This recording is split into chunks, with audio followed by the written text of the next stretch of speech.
샬롬.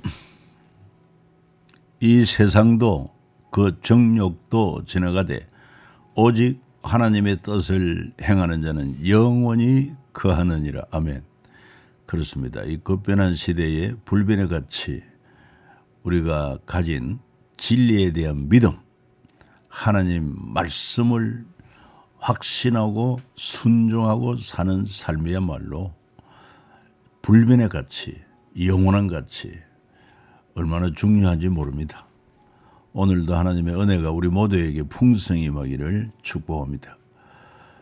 자, 그러면은 오늘 이 민수기를 통해서 우리가 이 만나 세대를 공부하게 되는데 7가와 8가, 7가는 만나 세대, 왜 만나 세대로 하는가? 그리고 8가 만나 학교 졸업. 만나가 끝나는 게 이제 가나안 땅에 들어갔을 때 만나가 끝나죠. 이런 내용을 봅니다. 민수기 중심이 되겠고, 민수기는 BC 1410년에서 1395년경 모세가 기록했고, 이스라엘 백성의 광야 여정이 주 제목입니다. 40년간 계속되는 이스라엘 백성의 훈련과 방황 이야기. 민수기라는 뜻은 백성들의 수를 헤아렸다. 광야에서, 이런 의미를 가지고 있습니다. 특히 만나 세대에서는 출애굽 세대 인구 조사와 진 배치, 1년 만에 시내산에서 출발, 계속되는 불평과 원망, 여기에 대하여 온유하고 충성된 사람 모세가 대비되고 있습니다. 가데스 바네아 사건을 통해서 만나 세대가 시작이 됩니다. 만약에 이때 순종했다고 하면은 바로 가나안 땅에 들어갔을 터인데, 그렇죠? 레위인들의 반역이 일어나고 머리바 사건, 그리고 만나 세대 인구 조사와 새 지도자 모세에서 여호수아로 바뀌죠. 그리고 요단 동편 분배 내용 등이 되겠습니다. 만나 세대 형성, 하나님께서 아브라함에게 자손에 대한 약속하신 것, 내가 너로 큰 민족을 이루겠다 말씀처럼 500년 후에는 이제 출애굽 세대를 통해서 애굽에서 출애굽합니다. 그때 하나님의 약속이 성취가 되어가지고 이스라엘 자손은 생육하고 불어나 번성하고 장정이 60만 명, 전체 대략 200만 명으로 추정됩니다. 저들이 이제 출애굽해가지고 하나님이 약속하신 젖과 꿀이 흐르는 땅을 향해 가다가 가데스 바네아에서의 최악의 선택을 합니다. 그래서 12 정탐꾼을 보내서 하나님이 약속한 땅을 정탐하게 했는데 12명 중에 여호수아와 갈렙 두 사람 제외한 나머지 10명이 모두가 그 땅을 악평하고, 우리는 그 땅에는 가나안 족속, 장대한 족속이 거주함으로 말미암아 우리는 그 땅을 취할 수 없다. 성읍은 견고하다. 불평하고 원망하고 하나님을 대적합니다. 그래서 하나님께서 광야 생활 40년을 결정하고 출애굽을 할 때 20세 이상의 세대는 모두 광야에서 죽고 갈렙 여호수아만 살아남습니다. 그리고 출애굽 자녀 세대 광야에서 만나를 먹으며 시험과 훈련의 기간 40년을 보내게 됩니다. 이 가운데서 다 죽게 되는 거죠. 그리고는 이제 만나 세대가 형성이 된다. 그 출애굽 세대가 시작되어서 40년 지난 후에 만나 세대가 형성된다. 만나는 뭔가? 이스라엘 자손을 보고 그것이 무엇인지 알지 못해서 서로 이르되 이것이 무엇이냐 하니 모세가 그들에게 이르되 이는 여호와께서 너에게 좀 먹게 하신 양식이다 그랬어요. 그런데 그 만나가 언제 끝이 나느냐? 또 그 땅의 소사물, 하나님이 약속하신 가나안 땅 소사물을 먹은 다음 날에 만나가 그쳤으니 이스라엘 사람들이 다시는 만나를 얻지 못할 그의 가나안 땅의 소출을 먹었더라, 그렇게 말하고 있습니다. 자, 민수기 백성의 수를 헤아렸다는 거지요. 자, 이렇게 이제 가나안 땅에서 애굽에서 출애굽을 해가지고 이 여정을 그림으로 표시를 하고 있습니다. 9세대, 약 2달간 인구조사, 정결하게 유월절 고기 불평등 그리고 세대교체 38년 정탐과 그리고 고라의 반역 죽음 방황 등 그리고는 신세대 이게 바로 이제 만나 세대가 되죠. 구세대는 출애굽 세대, 신세대는 만나 세대. 인구도 구세대는 60만 3,550명이었는데 신세대는 60만 1,730명. 이 광야 생활 가운데서 하나님이 인도 보호하심으로 인구수가 이렇게 별 차이 없이 광야 40년을 통과했다는 것을 보여주고 있습니다. 자, 첫 번째 인구조사와 진 배치. 인구조사로 군대 조직이 가능했고 또 세금 징수 가능합니다. 이런 목적이 있죠. 항상 역사 가운데 인구조사를 많이 합니다. 그 다음에 또 한 가지는 교육 커리큘럼 설계가 가능하다. 첫 번째 이스라엘 백성의 인구조사 결과 애굽의 노예에서 약 14개월 만에 완벽한 조직과 군대 모습을 갖춘 놀라운 이스라엘이 되었다. 이스라엘 백성의 계수 결과 싸움에 나갈 만한 20세 이상의 남자가 60만 3,550명, 1개월 이상 된 레위 지파 남자가 2만 2천명, 레위 지파를 제외한 12지파의 장자가 2만 2,273명, 레위인이 부족에 속전을 낸 사람 273명. 예, 요게 차이죠. 레위 지파 중 30에서 50살 남자가 해막에서 봉사할 수 있는 연령입니다. 8,580명. 그래서 모두 이렇게 반차를 짜가지고 봉사를 하게 했던 것을 알 수 있습니다. 자, 이스라엘의 12지파의 변화를 보면은 야곱의 12아들로 말미암아 12지파가 시작되었다가 그리고는 야곱의 이제 이집트에 가서 그 요셉의 두 아들 에브라임 므낫세를 이 지파에 포함시킵니다. 요셉 대신에 그 두 아들.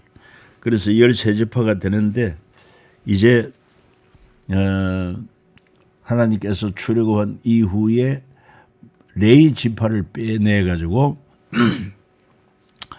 이 제사의 직무를 전담하게 합니다. 그리고 나머지 12지파가 되었는데 다 합하면 13지파가 되었다 하는 것도 기억하시면 좋겠고.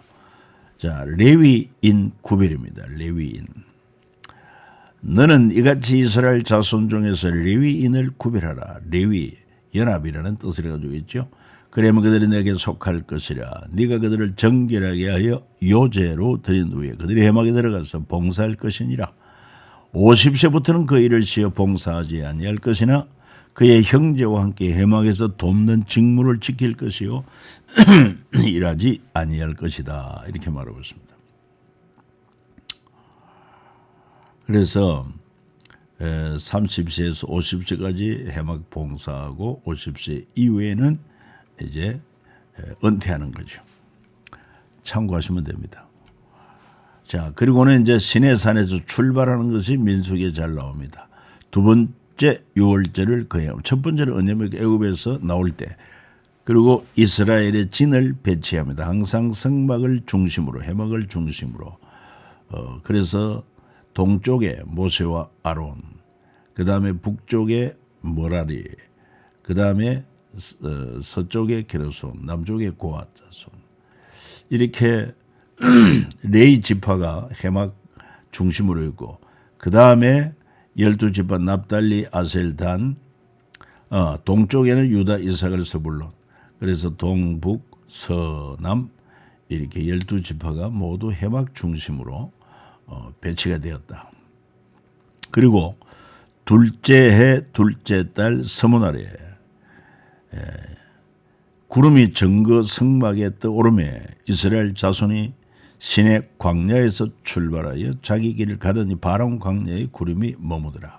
그래서 구름이 머무는 곳에 진을 치고 또 구름이 떠오르고 하면은 또 길을 떠나고 그렇게 했던 것은 물론 밤에는 불기둥, 낮에는 구름기둥 이렇게 이스라엘 백성을 보호했다. 이스라엘의 진은 이렇게 해막 중심으로 진을 쳤지만 이거는 이스라엘의 조제가 된 군대의 역할도 했다는 것입니다. 계속되는 불평과 원망이 나오고 여기에 비해서 온유하고 충성된 사람 모세가 대비되고 있습니다. 여호와께서 들으시기에 백성이 악한 말로 원망하며 여호와께서 들으시고 진노하사 여호와의 불을 그들 중에 붙여서 진영 끝을 사르게 하시며 백성이 모세에게 부르짖음으로 모세가 여호와 기도하니 불이 꺼졌더라. 그러니까 사실은 이 이스라엘 백성이 애굽에서 나와가지고 젖과 꿀이 흐르는 가나안 땅 가기까지 광야의 40년 생활, 물도 변변치 않습니다. 그리고는 또한 양식도 오직 만나, 그리고는 생활 환경이 완전히 광야입니다. 인간적으로 현실적으로 불평 불만할 만합니다. 그럼에도 불구하고 하나님은 불평하는 것을 큰 죄악으로 여기십니다. 왜냐하면 애굽에 종된 그들이 자유를 얻었고 하나님이 또한 저들에게 약속하신 젖과 꿀이 흐르는 가나안 땅에 대한 확신을 갖지 못했기 때문에 바로 출애굽의 은혜와 저들에게 약속된 젖과 꿀이 흐르는 땅에 대한 확신이 부족하니까 현실적으로 좀 어려움이 있으면 불평하고 원망하고, 오늘 우리의 신앙생활에서도 이것을 잘 기억하면 좋겠습니다. 정말 천에 하나 만에 하나 하나님께 택하시고 주 예수 그리스도의 보혈의 공로로 제사함받은 구원받은 이 은총이 얼마나 크고 놀라운지, 그리고 하나님이 우리에게 약속하신 새하늘 새 땅 영생 복락의 복이 얼마나 크고 놀라운 건지 생각을 할 때 어찌 불평하고 원망 있을 수가 있겠습니까? 어떤 상황 가운데서. 그래서 바울은 항상 기뻐하라, 쉬지 말고 기도하라, 범사에 감사하라고 한 말씀을 다시 우리는 한번 마음속에 새겨보아야 할 것입니다. 이런 중에서도 참 하나님의 종 모세 온유함이 지면의 모든 사람보다 더했다. 그리고 하나님은 내 종 모세오는 그렇지 아니 그는 내 온 집에 충성함이라 인정을 하고 있습니다. 우리도 불평하는 원망하는 무리에 속하지 말고 모세를 본받아서 정말 하나님 앞에 충성을 다하는 신실한 믿음의 사람, 이런 교훈을 받을 수 있지 않습니까? 그리고 또한 민수기에는 가데스 바네아 사건 내용이 아주 중요합니다. 주전 15세기 애굽 출발한 후에 약 14개월 후에, 공간은 시내산에서 출발하여 가데스 바네아에 도착한 후에 12명의 정탐꾼을 40일 동안 정탐케 하고 정탐보고를 받기 위해서 모인 이스라엘 백성들. 정탐대는 12명 각 지파의 각 수령. 정탐할 내용은 가나안 땅을 정탐하고 땅을 정탐하고 거민과 성읍과 땅 상태와 가나안 땅의 실과를 가져오는 것. 그리고는 정탐 보고를 합니다. 가나안 땅의 포도, 석류, 무화과 등을 제출했고 가나안 거민은 강하고 성읍은 견고하고 크다, 그렇게 보고를 했습니다. 자, 가나안에 정탐을 보낸 이유는 이스라엘의 가나안 정탐 요구, 어느 길로 가야 할지 어느 성읍으로 가야 할지를 또 판단하기 위해서 모세의 허락으로 12명의 정탐꾼이 파견되었습니다.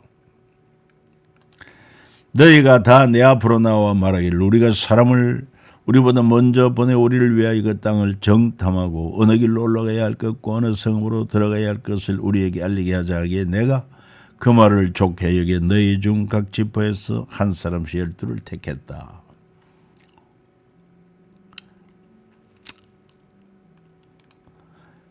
그리고 가나안 정탐 결과에 대한 보고대회. 10명의 정탐꾼은 어떻게 보고합니까?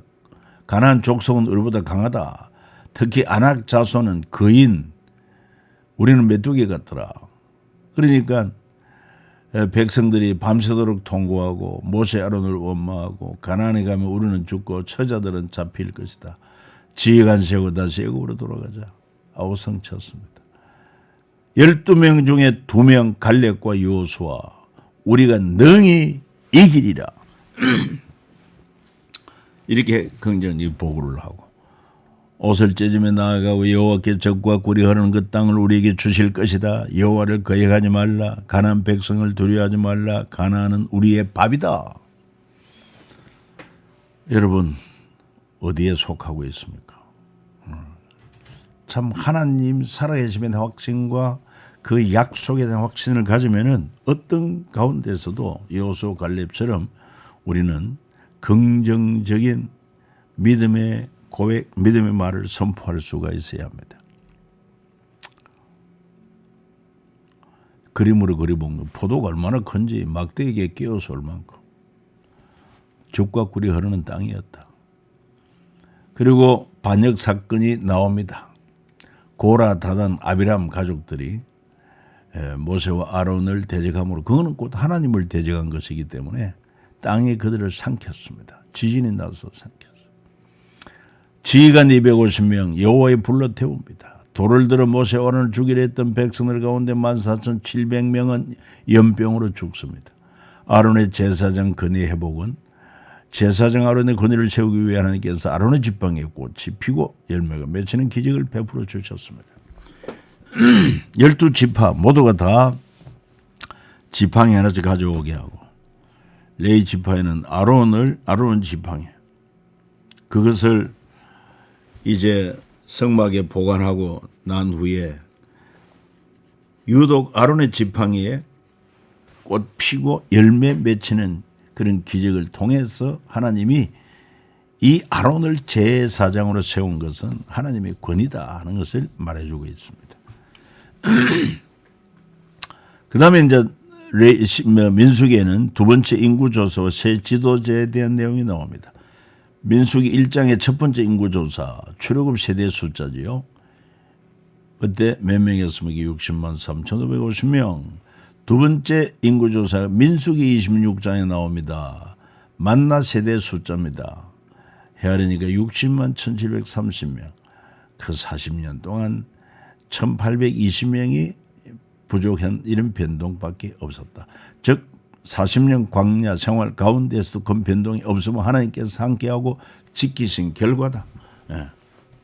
배도 줄이지 않고 옷도 해지지 않고 신발도 해지지 않도록 하나님께서 역사하신 것을 알 수 있습니다.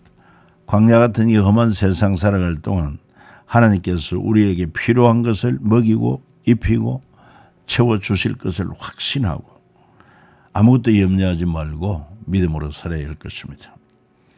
지금도 어떤 과학자가 아니라 이 일론 머스크 같은 인물들은 말합니다. 앞으로 이 AI 시대에 이제 거기에 달하면은 우리 인간들은 놀고 먹는다는 것입니다. 전혀 먹고 있고 마시고 하는데 걱정할 필요가 없다는 것입니다. 그런 시대가 온다고 말합니다. 하나님은 일찍이 너희는 아무것도 염려하지 말라. 무엇을 먹을까 무엇을 마실까 입을까 염려하지 말라. 이는 이방인들이 구하는 것이 하늘 아버지께서는 이 모든 것이 너에게 필요한 줄 아신다고 말씀하십니다.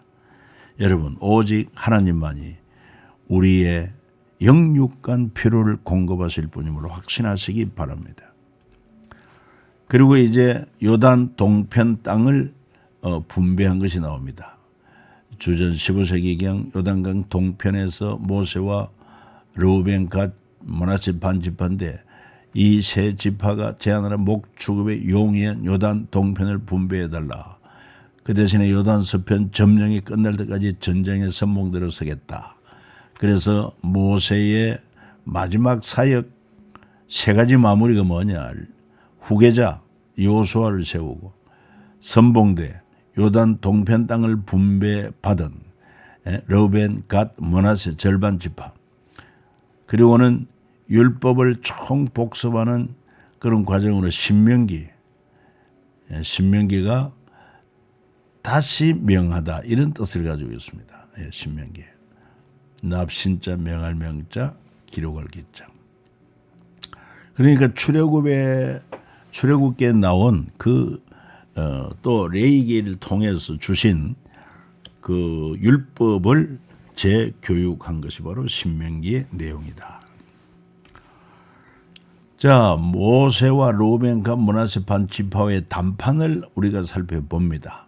르우벤, 갓, 므낫세 반 지파가 제안합니다. 곧 여호와께서 이스라엘 회중 앞에 쳐서 멸하신 땅은 목축할 만한 장소요 당신 종들에게는 갖추겠나이다. 또 이르되 우리가 만일 당신에게 은혜를 입었으면 이 땅을 당신의 종들의 소유로 주시고 우리에게 요단강을 건너지 않게 하소서. 하나님이 약속한 땅은 여기가 아닙니다. 그럼에도 불구하고 저들은 요단강 동편에 있는 아주 기름진 땅을 원했습니다. 그래서 두 지파반과 모세의 신경전이 너희 형제들은 싸우러 가거늘 너에게 여기 앉아있고자 하는 너희가 어찌하여 이스라엘 자손에게 낙심케 하여 여호와께서 그들에게 주신 땅으로 건너갈 수 없게 하려 하느냐. 그래서 선봉대로 나아갈 것을 명하고 순종합니다. 우리는 무장하고 이스라엘 자손을 그곳으로 인도하기까지 그들 앞에서 가고 이스라엘 자손을 갖게 기업을 받기까지 우리 집으로 돌아오지 아니하게 싸우며. 여러분 이렇게 해서 저들은 가나안 땅 동편 땅을 차지했지만 오늘날 역사적으로 보면 그 땅은 이스라엘에 속하지 않습니다. 어디에 속했습니까? 요르단에 속해 있습니다. 아이러니하지요. 하나님이 약속하신 것이 가장 완벽하다고 하는 것을 기억하면 좋겠습니다. 자, 이 땅을 차지한 게 이렇게 나오는 것을 볼 수 있습니다. 특별히 다는 이 두 곳을 이렇게 다 차지했어요. 이 땅에 적어가지고 여기까지 가서 차지했고, 므낫세는요 이쪽에 요단강 서쪽에서 땅을 많이 분배하고 동쪽에서도 많이 분배하고, 그리고 이제 갓, 르우벤, 결국 이 땅은 지금 현재 요르단 땅이 되어버리고 말았다.